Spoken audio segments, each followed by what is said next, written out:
Welcome to all of you on my YouTube channel PSIR Academy with Pooja ma'am.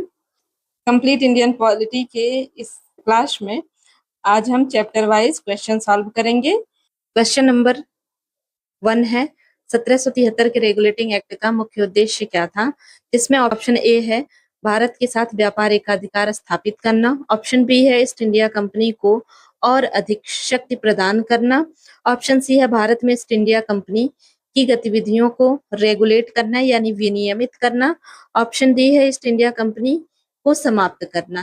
तो इसका सही answer है option number C, यानी कि भारत में ईस्ट इंडिया कंपनी को रेगुलेट करना 1773 के इस एक्ट का मुख्य उद्देश्य था।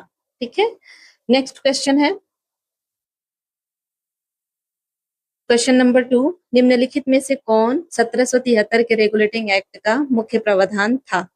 ऑप्शन ए है इसने कलकत्ता में एक सर्वोच्च न्यायालय यानी कि सुप्रीम कोर्ट की स्थापना की, ऑप्शन बी है इसने बंगाल के गवर्नर जनरल का कार्यालय बनाया, ऑप्शन सी है इसने निदेशक मंडल और निर्देशक मंडल को अलग कर दिया, ऑप्शन डी है ए और बी दोनों। तो इसका सही आंसर है ए एंड बी दोनों, यानी कि ऑप्शन डी। नेक्स्ट क्वेश्चन है क्वेश्चन नंबर 3, जिसमें हम देखते हैं 1773 के रेगुलेटिंग एक्ट के तहत नियुक्त बंगाल का पहला गवर्नर जनरल कौन था। ऑप्शन ए है लॉर्ड विलियम बेंटिंक और ऑप्शन बी है लॉर्ड कॉर्नवालिस, ऑप्शन सी है वारेन हेस्टिंग, ऑप्शन डी है रॉबर्ट क्लायू। तो इसका सही आंसर है वारेन हेस्टिंग। तो 1773 के रेगुलेटिंग एक्ट के तहत नियुक्त पहला बंगाल का गवर्नर जनरल था वो वारेन हेस्टिंग था। नेक्स्ट क्वेश्चन है क्वेश्चन नंबर 4, जिसमें हम देखते हैं 1773 के रेगुलेटिंग एक्ट द्वारा स्थापित सर्वोच्च न्यायालय का क्या महत्व था। ऑप्शन ए है अंग्रेजों द्वारा भारत में स्थापित पहली अदालत थी, ऑप्शन बी है इसकी स्थापना बंगाल प्रेसिडेंसी में न्याय प्रशासन के लिए की गई थी, ऑप्शन सी है इसकी स्थापना कलकत्ता में न्याय प्रशासन की देखरेख के लिए की गई थी, ऑप्शन डी है यह भारत में स्थापित पहली अदालत थी जिसे यूरोपीय लोगों पर मुकदमा चलाने का अधिकार था। तो इस क्वेश्चन का सही आंसर क्या है। क्वेश्चन नंबर 4 का सही आंसर है ऑप्शन नंबर सी, यानी कि इसकी स्थापना कलकत्ता में न्याय प्रशासन की देखरेख के लिए की गई थी।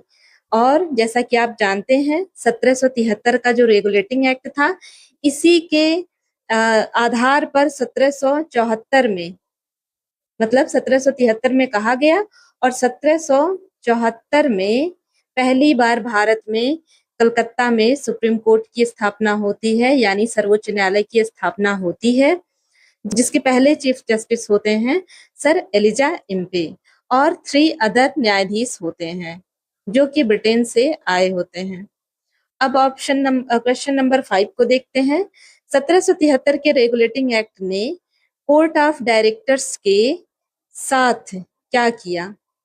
तो इसका ऑप्शन नंबर ए है इसने उनकी शक्तियों को बढ़ा दिया, ऑप्शन बी है इसने उनकी शक्तियों को कम कर दिया, ऑप्शन सी है इसने उन्हें निदेशक मंडल से अलग कर दिया, ऑप्शन डी है इसने उनके कार्यकाल को 4 साल तक सीमित कर दिया। तो इसका सही आंसर क्या है। क्वेश्चन नंबर 5 का सही आंसर है ऑप्शन डी। इट मीन्स कि 1773 के रेगुलेटिंग एक्ट ने क्या किया, इसने कार्यकाल को, मतलब जो कोर्ट ऑफ डायरेक्टर्स के कार्यकाल थे उनके टेन्योर को बढ़ा करके 4 साल तक सीमित कर दिया। अब हम देखते हैं क्वेश्चन नंबर 6, जिसमें ब्रिटिश भारत के निम्नलिखित में से किस अधिनियम ने बंगाल के गवर्नर जनरल को नामित किया यानी नॉमिनेट किया। जिसका ऑप्शन नंबर ए है रेगुलेटिंग एक्ट 1773, ऑप्शन बी है Pitt's India act 1784, option C है 1793 का चार्टर एक्ट, ऑप्शन डी है 1813 का चार्टर अधिनियम। तो क्वेश्चन नंबर 6 का सही आंसर है आंसर ए रेगुलेटिंग एक्ट 1773। ठीक है, अब हम देखते हैं क्वेश्चन नंबर 7, जिसमें ब्रिटिश भारत के निम्नलिखित में से किस अधिनियम में कलकत्ता में सर्वोच्च न्यायालय की स्थापना का प्रावधान था? जिसमें ऑप्शन ए है रेगुलेटिंग एक्ट 1773, ऑप्शन बी है Pitt's India act 1784, option C है 1793 का चार्टर एक्ट, ऑप्शन डी है 1813 का चार्टर अधिनियम। तो क्वेश्चन नंबर 7 का आंसर है आंसर नंबर ए, यानी कि रेगुलेटिंग एक्ट 1773। मतलब जैसा कि मैं अभी बताई कि भारत में पहली बार 1774 में सुप्रीम कोर्ट की स्थापना हुई। कहाँ हुई? कलकत्ता में हुई। और इसके मुख्य न्यायाधीश थे sir Elijah Aamby.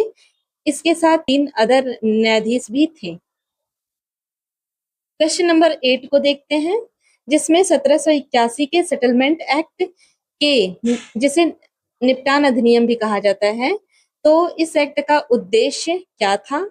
Option A है सुप्रीम कोर्ट या सर्वोच्च न्यायालय की शक्तियों का विस्तार करना, ऑप्शन बी है गवर्नर जनरल को सशक्त बनाना, ऑप्शन सी है रेगुलेटिंग एक्ट के प्रावधानों में अस्पष्टता को दूर करना, राजस्व संग्रह के लिए वैध सरकार का समर्थन करना, और मूल निवासियों के कानूनों और रीति रिवाजों की रक्षा करना, और ऑप्शन डी है समुदायों के व्यक्तिगत कानूनों में बढ़ता हस्तक्षेप।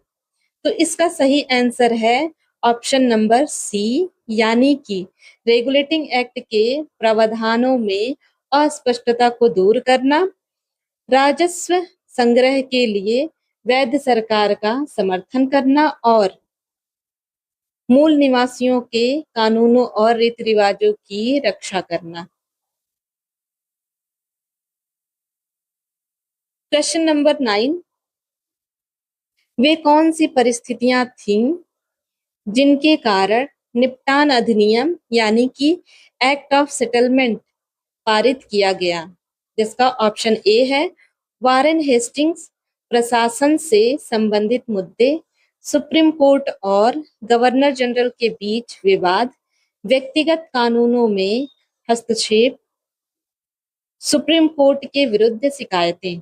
ऑप्शन बी है सुचारू राजस्व संग्रह, ऑप्शन सी है सर्वोच्च न्यायालय की शक्तियों का विस्तार, ऑप्शन डी है मूल निवासियों के लिए समर्थन। तो क्वेश्चन नंबर 9 का सही आंसर है ऑप्शन ए,